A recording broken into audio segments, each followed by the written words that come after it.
విశాఖ ఉక్కు ప్రైవేటీకరణ ఆపాలని, కడప ఉక్కు పరిశ్రమ వెంటనే ఏర్పాటు చేయాలంటూ ఎస్ఎఫ్ఐ, డీవైఎఫ్ఐ నాయకులు డిమాండ్ చేశారు.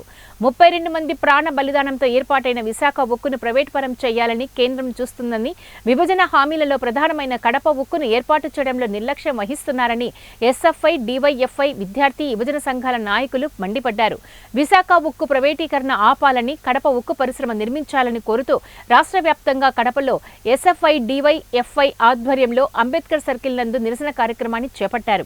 ఈ సందర్భంగా డీవైఎఫ్ఐ జిల్లా కార్యదర్శి వీరనాల శివకుమార్, ఎస్ఎఫ్ఐ జిల్లా అధ్యక్ష కార్యదర్శులు ఎద్దు, రాహుల్, వీరపోగు, రవి మాట్లాడుతూ కేంద్ర ప్రభుత్వం విశాఖ ఉక్కుపైన, కడప ఉక్కుపైన తీవ్ర నిర్లక్ష్యం వహిస్తుందని అన్నారు.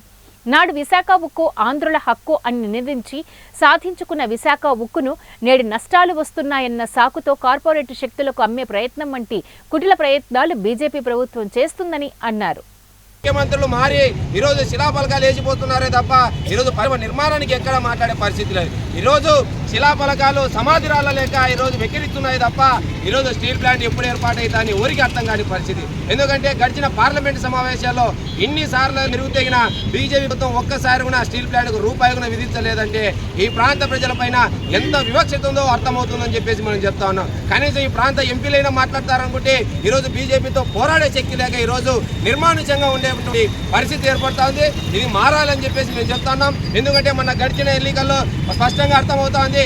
ఏదైతే స్టీల్ ప్లాంట్ అటకెక్కించే ప్రయత్నంలో వైఎస్ఆర్సీపీ ఉందో, ఏదైతే ప్రజలు ఈ ప్రాంత ప్రజలు వైసీపీకి గుణపాఠం చెప్పారు, ఇప్పుడున్నటువంటి కూటమి ప్రభుత్వమైన ఈరోజు కూటమి ప్రభుత్వం పైన ఈరోజు కేంద్ర ప్రభుత్వం ఆధారపడింది. కాబట్టి ఇది సరైన సమయంలో కడపలో ఉక్కు ఫ్యాక్టరీ ఏర్పాటు చేయాలని ఆ రోజు పార్లమెంట్ సాక్షి పైన సందర్భం ఉంది. కానీ ఇప్పుడు కూడా ప్రస్తుతం 3 దఫాలుగా కేంద్ర ప్రభుత్వం రావడం జరిగింది. కానీ ఇప్పటివరకు కూడా ఉక్కు పరిశ్రమ ఏర్పాటు చేసిన ఆలోచన కూడా వాళ్ళకి రాకపోవడం చాలా దుర్మార్గమైన పరిస్థితి కనిపిస్తూ ఉంది.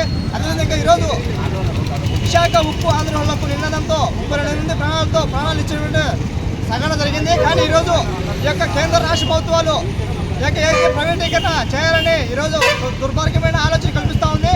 ఆ ఆలోచనలు అది విరమించుకోవాలి. ఇప్పటికైనా కూడా ఆలోచన ప్రైవేటీకరణ ఆపాలని, మరియు కడప జిల్లాలో ఉక్కు పరిశ్రమ ఏర్పాటు చేయాలని, లేని పక్షంలో పెద్ద ఎత్తున ఎస్ఎఫ్ఐ డివైఎఫ్ఐలో రాష్ట్ర వ్యాప్తంగా ఆందోళన చేపడతామని హెచ్చరిస్తూ ఎస్ఎఫ్ఐ జిల్లా కార్యదర్శి వీరపోగు రవి.